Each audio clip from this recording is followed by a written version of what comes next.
En mayo de 1945 termina la Segunda Guerra Mundial, con 60 millones de muertos, entre ellos 6 millones de judíos, con una pequeña diferencia que, salvo en casos como los gitanos o otros sectores muy específicos de la población polaca o rusa, ningún otro caso en la Segunda Guerra Mundial fue un genocidio a propósito, buscando chicos, niños, matando 1.5 millones de niños en una forma mecanizada, industrializada, organizada, como los alemanes lo saben hacer.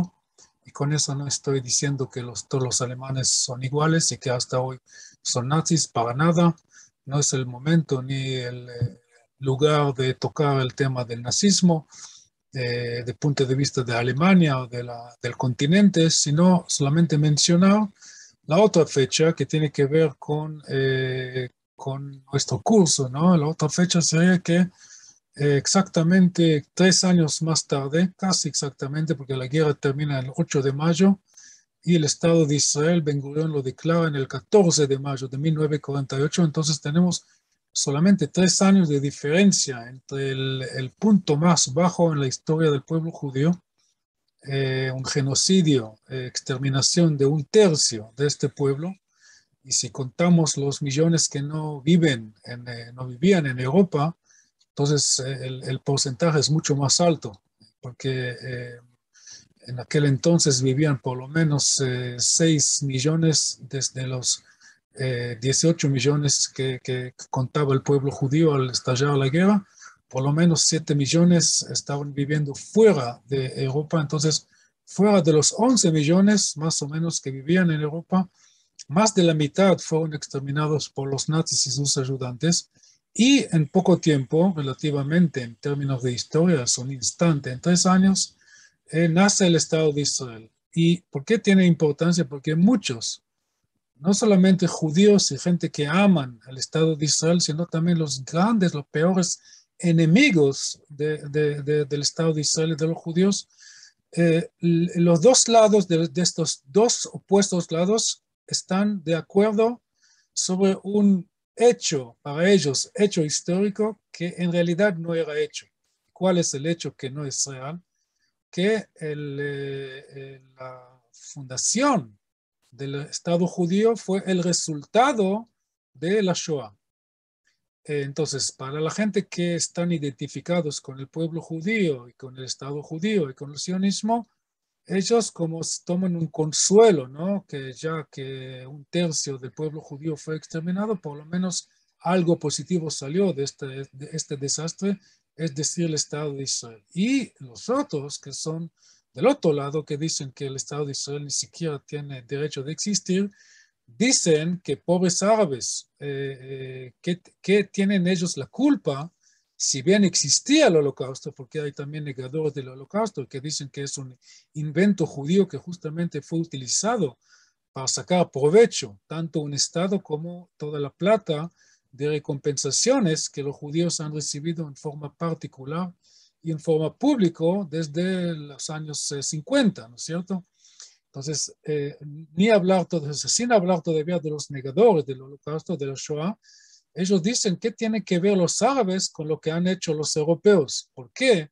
Si los judíos merecen un Estado como una recompensación de su genocidio, entonces, ¿por qué lo hacen en el pleno centro de lo que ellos llaman la región árabe? ¿No? ¿Se acuerdan que yo hablé de este término casi racista, ¿no? La región árabe, como si en la región, en África hay lugar solamente para los negros, en Asia hay lugar solamente para la gente con los ojos así, y en Sudamérica solamente a los amantes de la iglesia romana, católica, apostólica. Entonces, esos son los argumentos.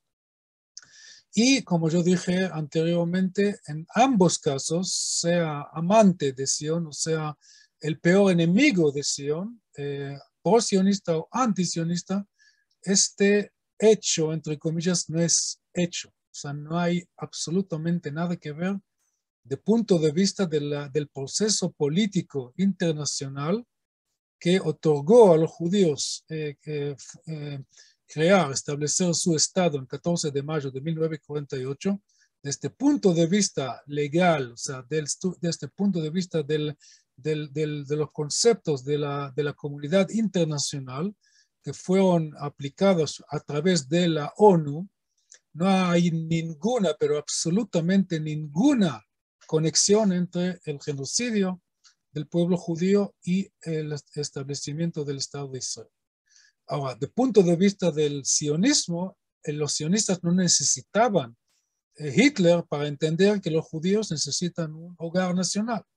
El concepto del hogar nacional, yo expliqué varias veces lo que dijo Herzl, le dijeron muchísimos sionistas más, que por un lado tienen el valor, el aspecto sociocultural, es decir, un renacimiento de la cultura judía, ¿no? El deporte, el arte, el cine, el Startup Nation, etcétera, etcétera, etcétera, el idioma hebrea, el premio Nobel de Shai Agnon, la Universidad Hebrea, el arte, la ciudad como Tel Aviv, etcétera, etcétera, el kibutz, el agua, todos los logros científicos y culturales que hasta hoy Israel está contribuyendo tanto a ellos, a los israelíes mismos, como al mundo, ¿no? Por un lado. Por el otro lado, al tener un Estado, con ejército, con aviación, con inteligencia, el famoso 8200, esta unidad de gente muy inteligente que pueden, que sin el trabajo de ellos no, el Estado de Israel no puede existir. Entonces,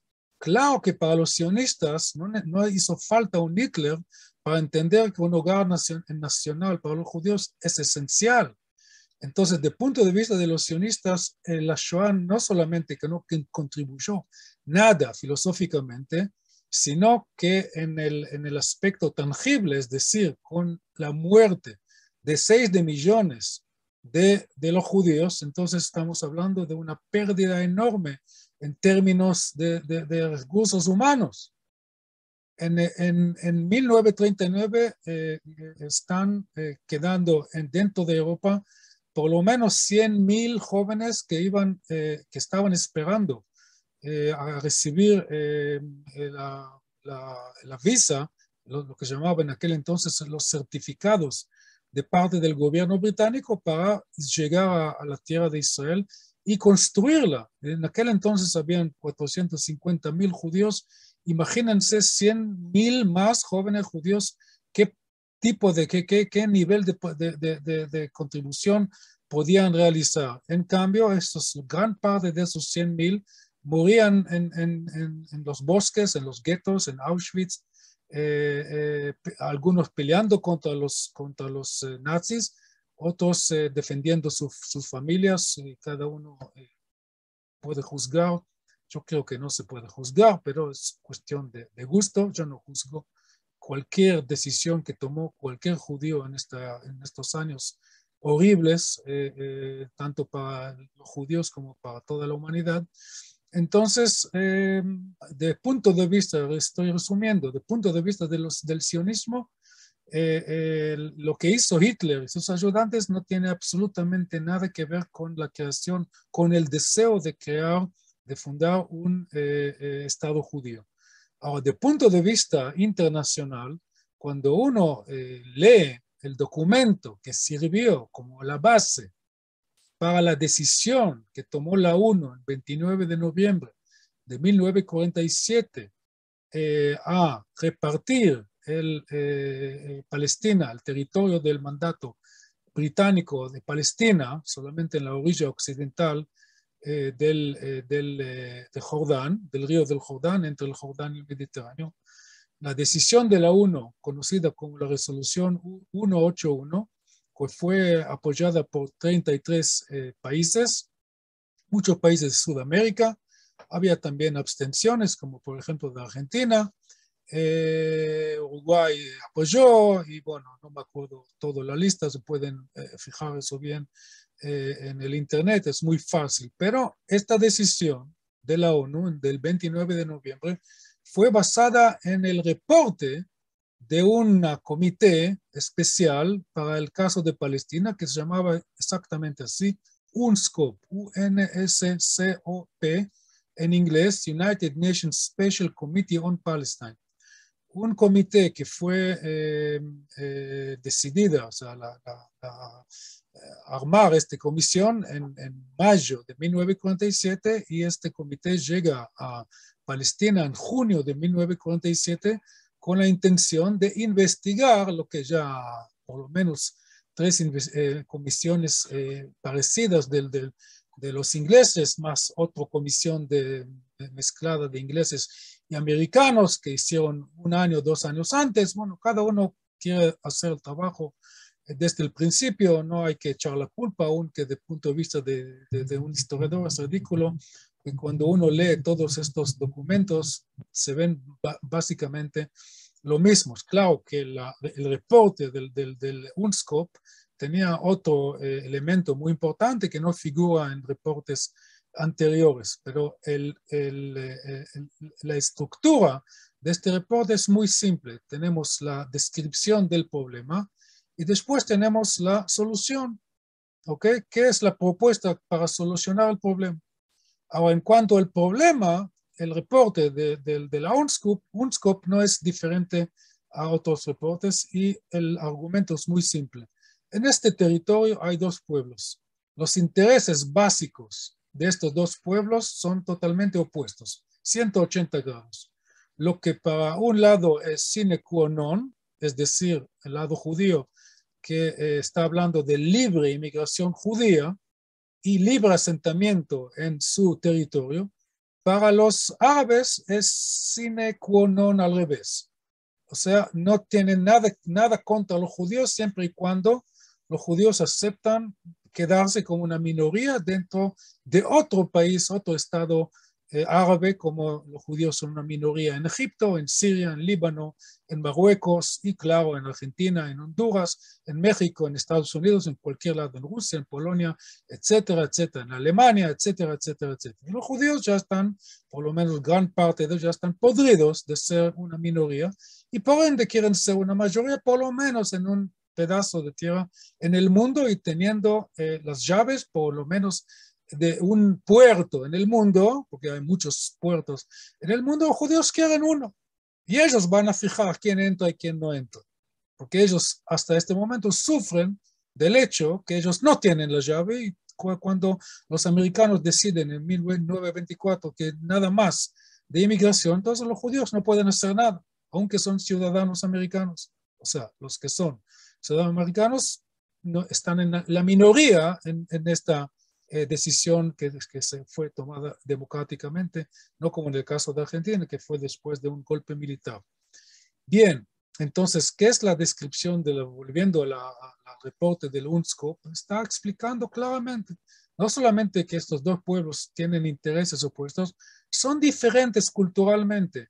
La forma de tratar a la mujer, la forma de entender qué es la educación, la forma de entender cómo armar una vida política, la forma de la tolerancia, la libre expresión de la palabra, todos son distintos. ¿Qué podemos hacer? Yo no digo quién es mejor, quién es peor. Claro que la escalera de quién es peor, quién es mejor, tiene que ser fijada en valores. Si el valor es la igualdad entre, o sea, si los valores son aquellos famosos de la Revolución Francesa, igualdad, libertad y fraternidad, entonces parece que los valores de los judíos son mejores, pero cada uno tiene el derecho de juzgar las cosas como quiera, entonces eso no es la cuestión quién es mejor. Son diferentes y por eso hay que separar estos pueblos, pero no hay forma de separar estos pueblos totalmente. Entonces buscan una fórmula geográfica para formar 2 estados-nación. Y así figura cuando ahora estoy pasando de la descripción del problema a la descripción de la solución. La solución es la partición del territorio a 2 estados-nación, un estado judío, así figura estado judío.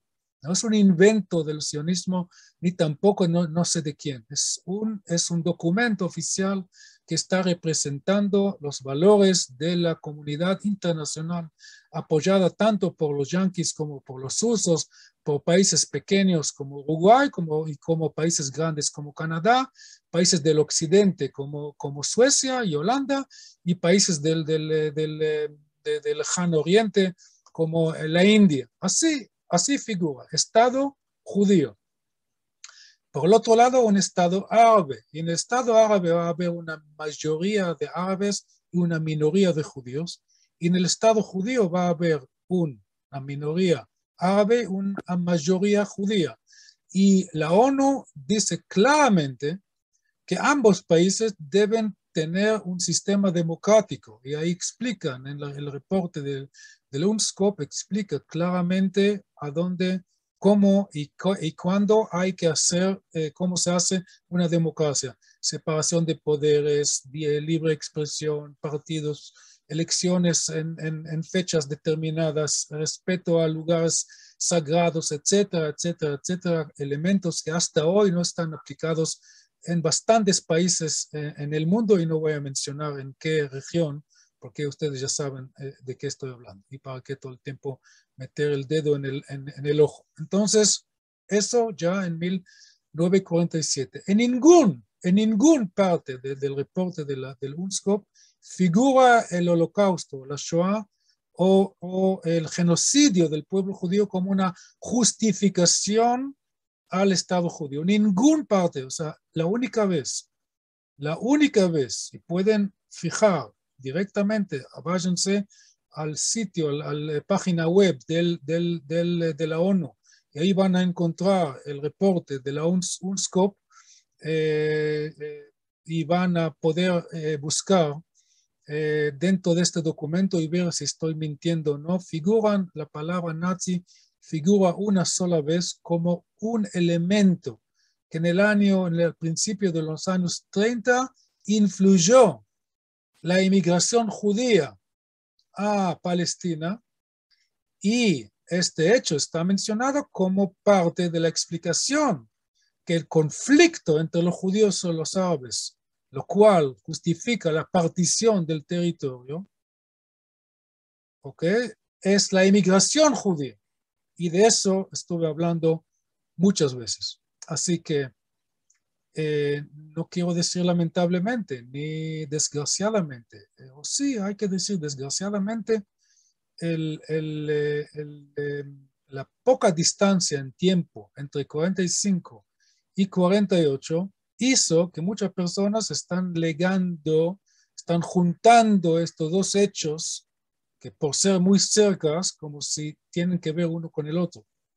Y ya expliqué que desde el punto de vista de los sionistas, lo que pasó a los judíos entre 39 y 45 no los enseñó absolutamente nada a los sionistas. Claro que enseñó a otros judíos que decían, Hitler es un chiste, bueno, no pasa nada, no va a pasar nada. Bueno, pero desde el punto de vista de los sionistas, que ellos eran y siguen siendo los protagonistas del Estado de Israel, entonces ellos, el sionismo es el movimiento que está tratando de fomentar la creación de un hogar nacional para el pueblo judío en Eretz Israel dentro del contexto internacional. Estoy volviendo a la definición del sionismo de 1897. Ellos no necesitaban la lección de lo que pasó a los judíos entre 39 y 45. Y de punto de vista de la comunidad internacional, yo repito, los valores que ellos utilizaban tienen que ver con los valores de la Primera Guerra Mundial, o más bien del Congreso de Berlín de 1878, o más bien de la Paz de Westfalia de 1648, a donde sale o nace el concepto del Estado-Nación, o sea, la idea que sería muy bien para la política local de una geografía determinada, sea grande como la Francia o más grande todavía como de la Argentina, o más grande todavía como la Rusia, o muy pequeña como de Luxemburgo, o menos pequeña como del Estado de Israel, que al tener una cohesión sociocultural, la política se va a funcionar mejor, y por eso vale la pena tener estados-naciones. Claro que no es siempre posible, ya que hay 8,000 etnias en el mundo, en la humanidad no se puede armar 8,000 estados, ¿no? Pero cada estado igual, si es democrático, está guardando los valores de la Revolución Francesa, entonces cada estado democrático tiene que respetar los derechos civiles de cada persona y los derechos socioculturales de cada minoría. Y de eso estaba hablando la decisión la resolución de la Asamblea de la ONU, que fue aceptada en el 29 de noviembre de 1947, con una reacción de mucha alegría de parte de los judíos y con la reacción esperada, ya previamente anunciada de los árabes, de no solamente rechazar esta resolución, no solamente rechazar el derecho de la ONU, ni siquiera tratar el problema que tiene que ver con la región árabe, otra vez entre comillas, sino diciendo, declarando que si esta resolución va a ser aceptada por la ONU, ellos, es decir, los árabes, lo van a hundir en sangre. Y eso, con eso justamente el día siguiente, en el 30 de noviembre de 1947, empieza la guerra de la independencia, conocida en un lenguaje limpio, entre comillas, la guerra de 1948, y de eso vamos a hablar más adelante. Gracias por escuchar, hasta la próxima.